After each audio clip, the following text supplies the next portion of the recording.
मेरे नौजवान भाइयों, आज जवानी मिली है आपको, ठीक है, जो मन में आए करो। कोई जिना कर रहा है, कोई शराब पी रहा है, कोई गाली बक रहा है, कोई नजरों का जिना कर रहा है, कोई गुटखा खा रहा है। जिंदगी का कोई मिशन नहीं है, जिंदगी का कोई मकसद नहीं है।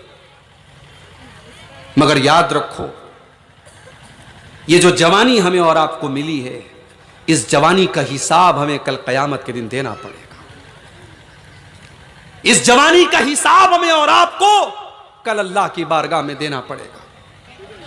मेरे भाइयों, उस दिन की हम और आप क्यों तैयारी नहीं करते?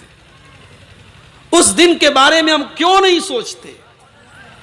दुनिया की जिंदगी पर हम इतने मिटे हुए हैं, इतने फिदा हो चुके हैं कि हम आखिरत की जिंदगी के बारे में सोचते ही नहीं। आज जुमा का दिन था। अगर इमाम साहब ने जुमा की नमाज में सुन्नत के मुताबिक तिलावत की होगी तो पहली रकात में सूरह आला की तिलावत आपने सुनी होगी। सूरह आला में अल्लाह ताला ने हमसे यही सवाल किया है, बल तुतिरूनल हयातद दुनिया, मेरे बंदो तुम दुनिया की जिंदगी को प्राथमिकता देते हो, तुम दुनिया की जिंदगी को तरजीह देते हो। वल आखिरतु खैरुन व अबका, जबकि आखिरत की जिंदगी ये ज्यादा बेहतर है और ज्यादा बाकी रहने वाली है।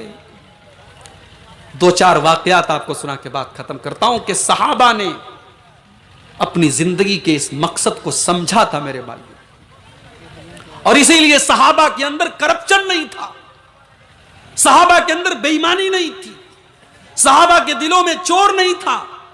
सहाबा की सोसाइटी में अगर गलत काम कोई कर भी ले तो अल्लाह की बारगाह में आके तौबा करता था। अल्लाह के नबी के पास एक सहाबी आए, अय अल्लाह के नबी, मैंने जिना कर लिया है, मैंने किसी औरत के साथ गलत काम कर लिया है, मैं शादीशुदा हूं, मुझे पता है शादीशुदा इंसान अगर जिना करे तो उसकी सजा सजाए मौत है। अय अल्लाह के नबी, मैं इसलिए आया हूं ताकि आप मुझे ये सजा सुना दें। अरे यहां तो अदालत से मुजरिम भागता है, कत्ल करने वाला कातिल भागता है कि मुझे फांसी ना हो जाए, जिना करने वाला भागता है कानून और पुलिस से मुझे सजा ना हो जाए। ये कौन सी अदालत है जहां अपराधी खुद आकर के कहता है कि हां मैंने अपराध किया है, मुझे सजा दे दीजिए, मुझे दुनिया की सजा मंजूर है, आखिरत की सजा मंजूर नहीं है, मुझे अल्लाह की सजा मंजूर नहीं है। अय अल्लाह के नबी, मुझे सजा दे दीजिए, मैंने जिना किया है, मुझे पाक कर दीजिए ताकि अल्लाह ताला के यहां मुझे जिना की सजा न मिले। अल्लाह के नबी ने पहले तो टालने की कोशिश की, कहा कि अरे भाई इसको ले जाओ, पता नहीं कैसी कैसी बातें कर रहा है। एक साहबी से कहा जरा इसका मुंह तो सूंघ के देखो, कहीं शराब तो पी के नहीं आया, नशे की हालत में तो नहीं है। साहबी ने मुंह सूंघा, कहा या रसूल अल्लाह नशे में तो नहीं है, शराब की महक तो नहीं आ रही। कहा अच्छा जाओ यहां से, पागल हो गए हो तुम। फिर अल्लाह के नबी ने उसके खानदान और कबीले के लोगों से पता लगवाया कि वो आदमी सही है या उसका दिमाग चल गया है। लोगों ने आकर के रिपोर्ट दिया, रसूल अल्लाह आदमी बिल्कुल सही है, दिमाग उसका बिल्कुल सही है। दूसरे दिन फिर आया, अय अल्लाह के नबी, मैंने जिना किया है और आप मुझे सजा दे दीजिए, मेरे दिल पर एक बोझ है, उस बोझ को उतार दीजिए, मुझे पाक कर दीजिए।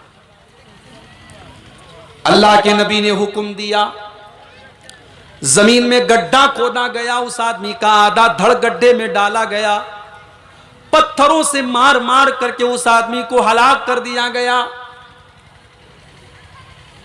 उसके बाद कुछ ही दिनों के बाद एक औरत भी अल्लाह के नबी के पास आई। उस औरत ने भी यही आकर के कहा कि अय अल्लाह के नबी, मैंने जिना किया है, मैंने गलत काम किया है, मैं शादीशुदा औरत हूं, मुझे सजाए मौत का हुक्म दे दीजिए, मुझे रज्म की सजा दे दीजिए, मुझे पत्थरों से मार मार के खत्म कर दीजिए। अल्लाह के नबी ने फरमाया कि क्या सबूत है तुमने जिना किया है? या रसूल अल्लाह, इन्नी लहुबला, मैंने जिना किया है, मैं हमल से हूं, जिना की पैदावार मेरे पेट के अंदर पल रही है। अय अल्लाह के नबी, आप मुझे सजाए मौत सुना दीजिए। आपने कहा जाओ, जब बच्चे का जन्म हो जाए तब तुम मेरे पास आ। अल्लाह के नबी ने मौका दे दिया, औरत को 9 महीने का टाइम दे दिया, जाओ। औरत चाहती भाग जाती, कौन पूछने वाला था, कोई रिकॉर्ड भी नहीं है, कहीं नोट भी नहीं किया गया है। औरत चाहती तो छुप जाती। 9 महीने के बाद बच्चा पैदा हुआ, बच्चे को गोद में लेकर के आती है, ऐ अल्लाह के रसूल, मैं वही औरत हूं, मुझे सजा दे दीजिए। आपने कहा नहीं, अभी ये बच्चा दूध पीता बच्चा है, मां के बगैर नहीं रह सकता, जाओ, जब तुम्हारा बच्चा रोटी खाने लगे, जब 2 साल का हो जाए, तब तुम अपने बच्चे को लेके आना, तब हम तुम्हें सजा देंगे। 2 साल का टाइम अल्लाह के रसूल ने दे दिया। 2 साल और गुजर गए, सहाबा भूल गए, अल्लाह के नबी भूल गए, मगर वो औरत नहीं भूली। वो 2 साल के बाद अपने बच्चे को गोद में लेके आई, बच्चा हाथ में रोटी लिए हुए था, रोटी खा रहा था। या रसूल अल्लाह, ये मेरा बच्चा है, रोटी खाने लगा है, दूध इसने छोड़ दिया है, मैं वही औरत हूं, मैंने गलत काम किया है, मुझे आप सजा दे दीजिए, मुझे पाक कर दीजिए। अल्लाह के नबी ने बच्चे को एक मुसलमान के हवाले किया। इस्लाम के कानून के मुताबिक शादीशुदा औरत अगर जिना करे तो सजाए मौत दी जाएगी, पत्थर से मार मार के खत्म किया जाएगा, जमीन में गड्ढा खोदा गया, औरत को गड्ढे में डाला गया, पत्थरों से उस औरत को मारा जाने लगा। जब उस औरत के ऊपर पत्थर बरसाए जाने लगे, उस औरत के खून के कुछ छींटे हजरत खालिद बिन वलीद के कपड़े पर पड़ गए। खालिद बिन वलीद बहुत बड़े साहब हैं, उनके कपड़े पर उस औरत के खून के कुछ छींटे पड़ गए। खालिद बिन वलीद की जुबान से कुछ नाजेबा कलिमात निकले उस औरत के बारे में कि बच्चलन औरत के खून के छींटे मेरे कपड़े पर पड़ गए। अल्लाह के नबी के कानों में हजरत खालिद के जुमले पड़ गए। आपने फरमाया, महलन या खालिद, ऐ खालिद अपनी जुबान को लगाम दो।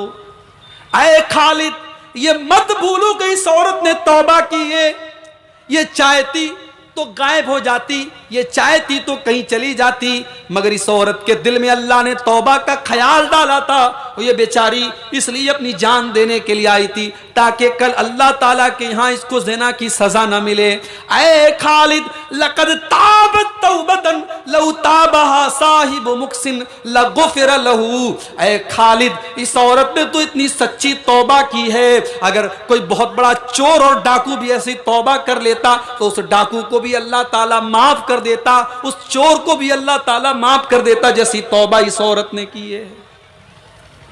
फिर जब वो औरत मर गई, उसको गड्ढे से निकाला गया, उसको कफनाया गया, और उसको जब जनाजे की नमाज पढ़ाने की बारी आई, अल्लाह के रसूल ने कहा, मैं जनाजे की नमाज पढ़ूंगा। हजरत उमर फारूक ने अल्लाह के रसूल की चादर पकड़ ली है। अल्लाह के रसूल, आप एक ऐसी औरत का जनाजा पढ़ाएंगे जिस औरत ने जिना किया था? आपने फरमाया, है उमर, तुम्हें क्या पता, तुम उस औरत को गलत समझ रहे हो। उस औरत ने तो ऐसी तौबा की है, लक़द ताबत तौबतन लौ ताबहा सबऊन मिन अहलिल मदीनति लवसियतहुम। ऐ उमर, उस औरत ने तो इतनी सच्ची तौबा की है कि अगर मदीना के 70 गुनहगारों के बीच में उसकी तौबा को बांट दिया जाए, अगर मदीना के 70 बड़े बड़े गुनहगारों को उसकी तौबा तकसीम कर दी जाए, बांट दी जाए, लवसियतहुम, तो उसकी तौबा सबके लिए काफी हो जाएगी। उस एक औरत की तौबा 70 लोगों के लिए काफी हो जाएगी। इतनी बड़ी तौबा उसने की है। मैं उसकी जनाजे की नमाज पढ़ाऊंगा, और मैं जरूर पढ़ाऊंगा। और अल्लाह के रसूल ने उसकी जनाजे की नमाज पढ़ाई। ये होता है तौबा, और ये होता है अपनी जिंदगी के मकसद को जब आदमी समझता है। गलत काम अगर उससे हो जाए तो अल्लाह की बारगाह में उसे तौबा का ख्याल आता है। मेरे प्यारे भाई, सहाबा किराम की जिंदगी में ऐसे बहुत सारे वाकयात हमें और आपको मिलते हैं। हजरत उमर फारूक रजी अल्लाह तआला अन्हु का आखिरी टाइम है, इंतकाल का वक्त है। अबू लूलू ने ऐसा हमला किया है हजरत उमर के पेट के ऊपर कि बेचारे मुसल्ले पर गिर पड़े, और वहां से जब उनको घर लेके आया गया तो अब डॉक्टर भी समझ गए, हकीम भी समझ गए, अब हजरत उमर का आखिरी टाइम आ गया। अजान हो रही है, चालू रखें। हजरत उमर फारूक बिस्तर पे लेटे हुए हैं, आखिरी टाइम है। एक नौजवान आता है और हजरत उमर की बड़ी तारीफ करता है कि आपने ये किया, आपने वो किया, आप तो बहुत अच्छे आदमी हैं, आप तो नबी के ऊपर ईमान लाए, नबी का साथ दिया। हजरत उमर फारूक कहते हैं मुझे अल्लाह ताला ने अपने नबी का साथ देने की जो तौफीक दी है तो अल्लाह का करम था, लेकिन मुझे अफसोस इस बात का है कि मुझे मुसलमानों का खलीफा बना दिया गया और इतनी बड़ी जिम्मेदारी मेरे कंधे पर डाल दी गई, मुझे इतना बड़ा काम करना पड़ा। अरे मेरी तो ये तमन्ना है, लवदित्तु अन्ना ली कफाफन, मेरी ये तमन्ना है कल क़यामत के दिन जब अल्लाह के तराजू पर मेरी नेकियों को तौला जाए, मेरे गुनाहों को तौला जाए, अगर मेरा मामला बराबर सराबर पर भी अगर छोड़ दिया जाए, अगर मेरे गुनाह और मेरी नेकियां बराबर हो जाएं, तो उमर फारूक इस पर भी राजी है, इस पर भी खुश है। मेरी नेकियां अगर मेरे गुनाहों से ज्यादा नहीं है, ना हो, लेकिन मेरी नेकियां मेरे गुनाहों से कम भी ना हो, अगर मैं बराबर पर भी अगर मुझे छोड़ दिया जाए तो मैं इस पर भी राजी हूं। और उसके बाद हजरत उमर ने कहा लौ अन्नली तिला अल अर्ज़ी ज़हबा लफ्तदैतु बिही मिन अज़ाबिल्लाह। ऐ लोगो तुम मेरे बारे में न जाने क्या क्या समझते हो। अरे उमर फारूक के दिल की तो ये तमन्ना है कि अगर जमीन भर के सोना भी मुझको मिल जाए, जमीन भर के सोना भी अगर मुझको मिल जाए, तो उमर फारूक तो ये चाहता है कि अल्लाह ताला वो जमीन भर के सोना ले ले, लेकिन उमर को बचा ले, उमर को जहन्नम से बचा ले, उमर को अल्लाह ताला अपने अजाब से बचा ले। मेरे प्यारे भाइयों, ये कौन उमर है? ये वो उमर फारूक है जिनका नाम लेकर के अल्लाह के नबी ने उनको जन्नती कहा है। जब जिंदगी का मकसद आदमी को पता हो तो उसे जहन्नम का खौफ होता है और उसे जन्नत में जाने की उम्मीद होती है, और जिसे अपनी जिंदगी का मकसद ही ना पता हो वो कुछ भी कर सकता है। मुझे आप ही के इलाके के लोगों ने बताया कि मौली साहब हमारे यहां तो बाद लोग छठ पूजा मना रहे हैं, छठ पूजा मना रहे, दूध चढ़ा रहे हैं, व्हाट्सएप के ऊपर स्टेटस लगा रहे हैं कि देखो हम छठ पूजा मना रहे हैं। बड़ी जिम्मेदारी के साथ बात करता हूं, रिकॉर्डिंग भी हो रही है। मेरी तकरीर का, मेरी बातों का गलत मतलब ना लिया जाए, इसलिए कि बड़ा बुरा दौर चल रहा है। आजकल सब चीजें रिकॉर्ड होती हैं, उसके बाद कुछ कुछ क्लिपें काट के कुछ न्यूज चैनल वाले गलत गलत उसको मफहूम भी दे रहे हैं।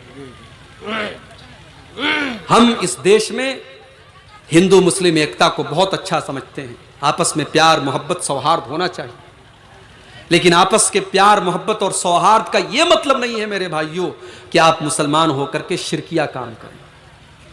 आप एक हिंदू भाई के साथ इंसानियत का सलूक करें, उसके सुख में काम आए, उसके दुख में काम आए, उसके साथ अच्छा सलूक करें। लेकिन आप मुसलमान हैं और वो मुशरिक है, ये चीज आपको याद होनी चाहिए।